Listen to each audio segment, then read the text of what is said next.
tout à l'heure, un papier froissé est tombé de ma poche.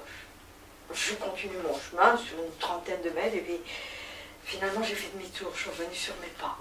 Ramasser la boulette, la conscience l'a emportée sur la flemme après un combat intérieur d'une trentaine de mètres. J'ai bien dit combat, lutte, corps à corps, en poignade, en gueulade intérieure, dit « Tu vas aller la ramasser ta boulette ?» Corps à corps comme si on était deux. Dans la même peau. On est deux. Moi et je. Moi aurais laissé traîner la boulette, moi sans fixe, comme moi laisse traîner. Je. Voilà, ramasser. Moi, j'ai tendance à se laisser prendre par toutes les vitrines, acheter ceci, cela. C'est joli, ça et ça. Je l'empêche parce que je pense, je réfléchis. Ça, est-ce bien nécessaire? Moi, tout, avide, insatiable, comme un enfant. Heureusement que je suis là, que je suis un père, une mère pour moi. Malheureusement, je n'ai pas toujours été là. Moi, on a laissé traîner des boulettes, on a acheté des choses en trop dont je peine aujourd'hui à me défaire. Des conjugaisons montrent bien qu'on est deux.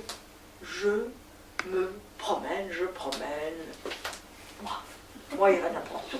Je l'oriente, de préférence, vers les jardins, vers là où c'est vert, clair, lumineux. Moi, il irait voir absolument n'importe quoi les moments que on dit que c'est à ne pas manquer, moi, le crois.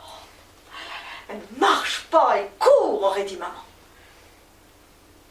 Je cite ma maman dans tous mes spectacles, depuis plus de 30 ans, parce qu'elle avait parfois des réflexions fort pertinentes dont je voudrais priver personne, d'aucun pays francophone. Merci, maman. Une autre conjugaison montre bien qu'on est deux. Je me calme. Calme-moi. S'énerve toujours pour un rien dans les files d'attente. Il suffit que quelqu'un fasse mine de vouloir prendre mon tour, je dois intervenir d'urgence. Calme-toi, calme-toi, calme-toi. Des mois hyper énervés, sans jeu pour les calmer, mais à la moindre contrariété sortent le poing, le couteau, le flingue.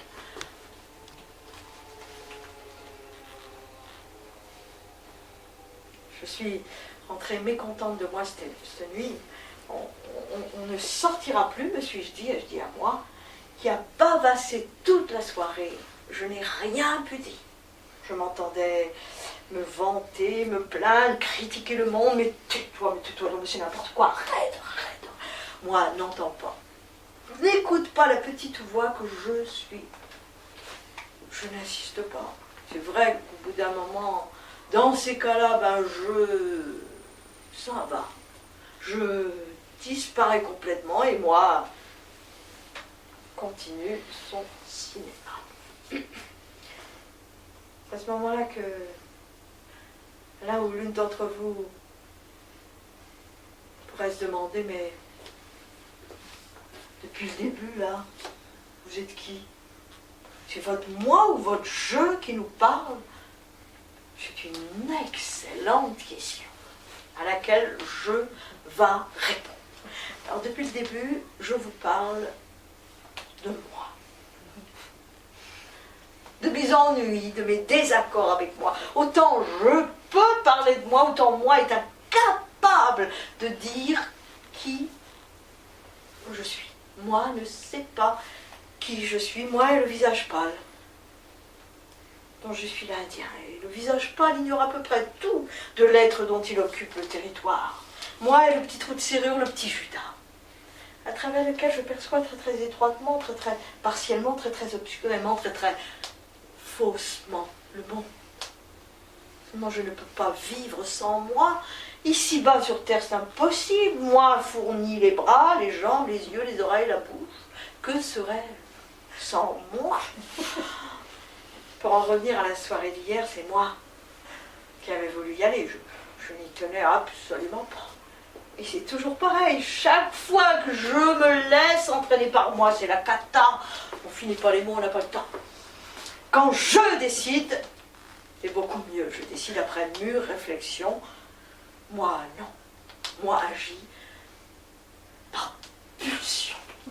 Un cheval emballé, dont après tout je dois tenir les rênes. Je suis le cavalier, moi, n'est que mon cheval. Et pendant des années, le cheval entraînait au diable le cavalier, le renversait, le traînait à sa suite dans la poussière qu'on aimerait pouvoir revenir sur ses pas. Ramasser toutes les boulettes.